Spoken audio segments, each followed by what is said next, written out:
보험 모집 종사자를 위한 보험 사기범죄 양형기준 관련 교육. 2025년 3월 24일 대법원 양형위원회의 양형위원 전체회의 의결에 따라 사기범죄 양형기준 수정안이 최종 의결됐습니다. 수정된 사기범죄 양형기준엔 그동안 적용되지 않았던 보험사기방지법상 보험사기죄가 추가됐다고 하는데요. 여러분이 반드시 알아두셔야 하는 사항은 무엇이 있는지 지금부터 차근차근 살펴보겠습니다. 양형기준이란 무엇일까요?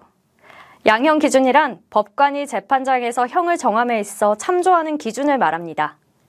우리 형법에선 죄를 저지를 경우 형량의 하한 또는 상한만 지정하고 있는데요. 양형기준이란 법률에서 정한 형량 범위 내에서 실제 선고할 형량을 정하는 기준을 말합니다.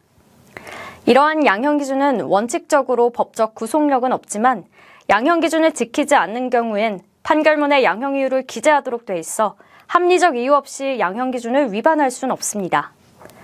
사기범죄 양형기준은 어떨까요? 대법원 양형위원회에서 정하고 있는 47개 범죄군의 양형기준 중 사기범죄 양형기준에 대해서 알아보겠습니다. 사기범죄 양형기준은 2011년에 마련돼 이미 시행되고 있었습니다. 다만 보험사기죄의 경우 이미 사기범죄 양형기준이 시행된 이후인 2016년에서야 보험사기방지법이 제정되면서 사기범죄 양형기준에 적용받지 못하고 있었습니다.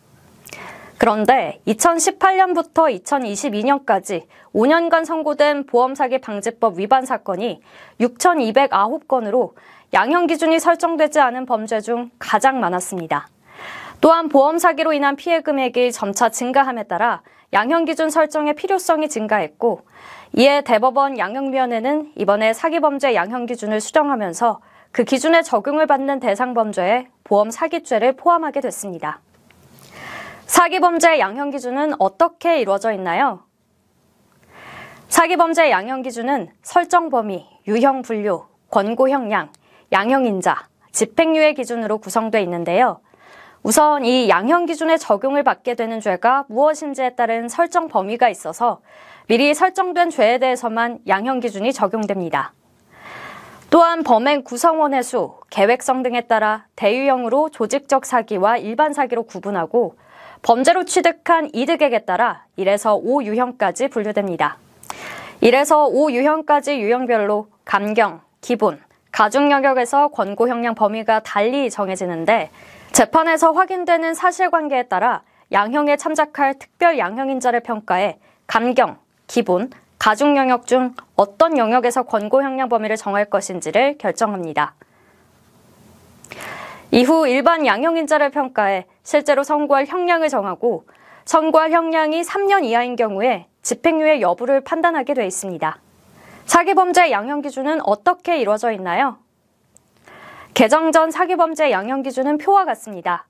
양형기준은 앞서 설명드린 바와 같이 조직적 사기인지, 일반 사기인지를 먼저 구분한 다음 그 이득액에 따라 어떤 범위의 형량을 적용할 건지 선택하게 되는데요. 이후 아래 표의 특별 양형인자 중 감경 요소가 가중 요소보다 2개 이상 많은 경우 감경 영역에서, 가중 요소가 2개 이상 많은 경우 가중 영역에서, 마지막으로 감경 요소나 가중 요소가 비슷한 숫자로 평가되는 경우 기본 영역에서 형량의 범위를 정하게 됩니다.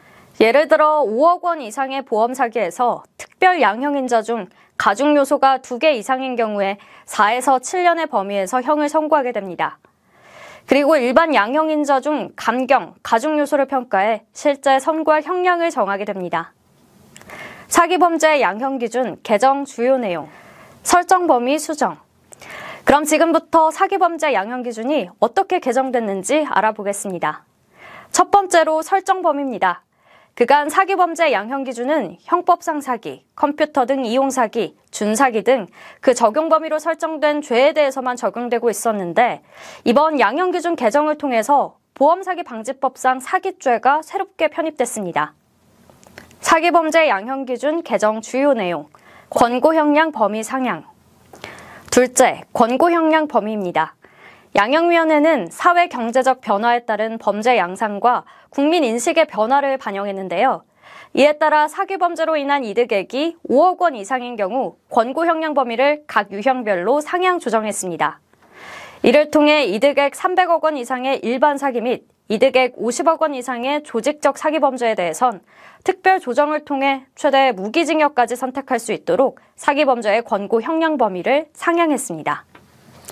사기 범죄 양형 기준 개정 주요 내용, 양형 인자 강화.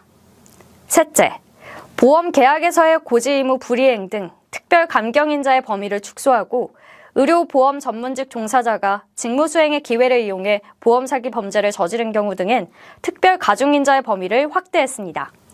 이에 따라 의료 보험의 전문직 종사자가 보험 사기 범행을 저지른 경우 가중적 특별 양형 인자가 자동적으로 반영되는데요. 보험 전문직 종사자의 보험 사기는 가중 영역에서 높은 형량이 적용될 가능성이 높아졌습니다. 또한 피해 회복 수단에 불과한 공탁만으로 당연히 감경인자가 되는 것처럼 오인할 우려가 있다는 비판을 고려해 감경인자 중 실질적 피해 회복, 공탁 포함해서 공탁 포함이라는 문구를 삭제했습니다. 사기범죄 양형기준 개정 주요 내용, 집행유예 기준 강화. 넷째, 조직적 사기 유형에서 사기 범행을 주도적으로 계획하거나 그 실행을 지휘한 경우 집행유예 여부를 결정할 때 부정적으로 판단하도록 개선했습니다. 사기범죄 양형기준 적용 순서. 여러분, 그럼 지금부터 계속 설명드린 사기범죄 양형기준을 실제 사례에 적용시켜 볼까요? 양형기준의 적용 순서는 5단계로 이뤄집니다. 첫째, 대유형으로서 범행 인원, 수법 등을 고려해 일반적 사기, 조직적 사기로 구분하고요. 둘째, 사기범죄 이득액에 따라서 1에서 5 유형으로 분류합니다. 셋째, 감경 가중인자를 평가해 권고 형량 범위를 선택합니다. 넷째, 선고 형량을 정하고 마지막으로 선고 형량이 3년 이하인 경우 집행유예 여부를 결정합니다. 사기범죄 양형기준 적용 사례, 의료보험 전문가. 의료보험 전문가의 보험 사기 사건에서 예상 형량 변화를 살펴보겠습니다. 해당 사건은 한의사와 보험 설계사 등이 공모해 환자를 유인했습니다. 이후 실손보험이 적용되지 않는 보신용 약제를 처방하고 상해 치료를 받은 것처럼 진료 기록을 위조하는 방법으로 보험금을 편취한 사건입니다. 해당 사건에 대한 판결이 이루어질 때는 사기범죄 양형기준에 적용받지 못한 상태에서 범행 기간과 피해액 등을 고려해 한의사는 징역 4년, 설계사는 징역 2년 8개월을 선고받았습니다. 그러나 개정된 양형기준을 적용하게 되면 3유형의 특별 가중 영역을 적용받아 징역 4에서 12년형의 범위에서 선고형이 결정되고 이전보다 중형이 선고될 가능성이 높습니다. 개정된 양형기준에 따르면 보험 전문가의 보험 사기 행위는 가중 처벌할 가능성이 높아 주의가 필요하겠습니다. 오늘 강의를 시청해 주셔서 감사합니다.